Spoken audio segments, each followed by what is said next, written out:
questions for this week, so please watch the whole video. All of us have our own physical characteristics which we inherited from our parents, grandparents, and great-grandparents. It is interesting to study our roots and beginnings because we come from different cultural backgrounds.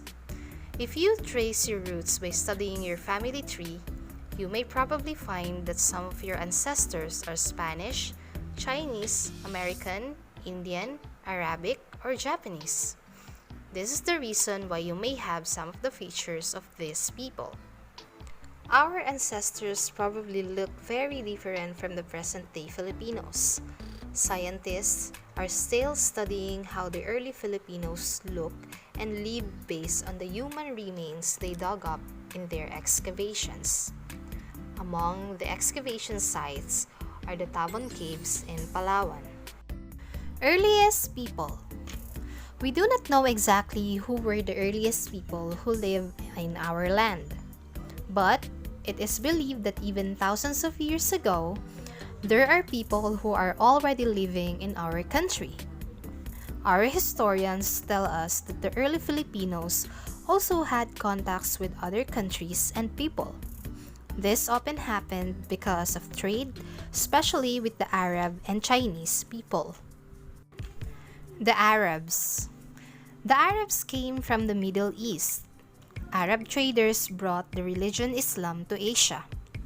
These Arabs, together with other Asian Muslims, are believed to have arrived also in the Philippines through Mindanao. Hence, many people in Mindanao converted to Islam. The impact and the influence of Islam on the southern part of the Philippines remains strong and real. Muslim Filipinos have made great contributions to our country's music, literature, dance, clothing, and decorative arts. We are now acquainted with the malong, a large piece of multicolored cloth with its ends sewn together. It is worn by both men and women and has many uses. Muslim Filipinos also have different musical instruments which are played during festivities and gatherings. The Indians. Have you seen an Indian temple? Are there stores in your community run by Indians?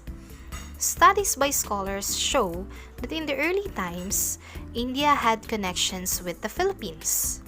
Part of their culture were passed on to us, especially in mythology, religion, and language. They were believed to have traded with us and were the source of imported beads and bracelets and stones like sapphire, amethyst, rock crystals, and agate. Sanskrit words have also found their way into our language. The Chinese. The Chinese traded with the Filipinos as early as the 9th century.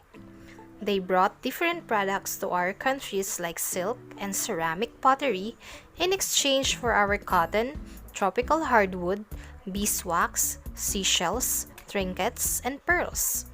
Historians and scholars have found many artifacts on these trade activities in several parts of the country, especially in the provinces of Zambales and Pangasinan. Are you aware that the Chinese have influenced the Filipinos in many ways? We eat different dishes and food that are of Chinese origin. Among these are siopao, pansit, and hopia. The Chinese also brought to our land fruits like guava, balimbing, and pomelo, and vegetables like Chinese lettuce, pechay, and soybean. We borrowed from the Chinese words such as ate means older sister and kuya means older brother. We are also familiar with Chinese paintings, with the cheongsam, the high-collared dress worn by Chinese women, and with the pagoda architecture of Chinese temples. We also celebrate with the Chinese their festivals like Dragon Festival. Our use of firecrackers during celebrations of New Year is a Chinese influence. Some Chinese traders even stayed on in the Philippines and started families with Filipinos. This explains why so many Filipinos today have Chinese ancestry. The Spaniards. Some 500 years ago, the Spaniards were the first European to visit us.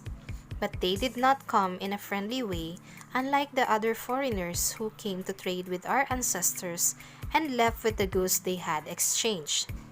The Spaniards came with force. They stayed in our country and took control of its resources, government, and the people's way of life. The Philippines was a colony of Spain for more than 300 years. Many aspects of Spanish culture heavily influenced Filipino culture. The Spaniards built some schools and universities like the University of Santo Tomas. Founded in 1611, it is the oldest university in Asia.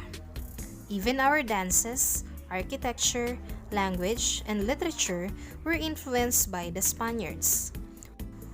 We have the jotas among our dance forms. Filipinos also adopted the Spaniards' big houses of red bricks and azoteas in the designs of their homes at that time. Many Spanish words have found their way into our language. Our celebration of town fiestas is an influence of the Spaniards. The Spaniards also brought Christianity with them. Many Filipinos converted to this religion and followed the values and teachings of Christianity, but some Filipinos living in Mindanao had already accepted Islam as their religion even before the arrival of Christianity. That is why most Muslim Filipinos live in Mindanao today.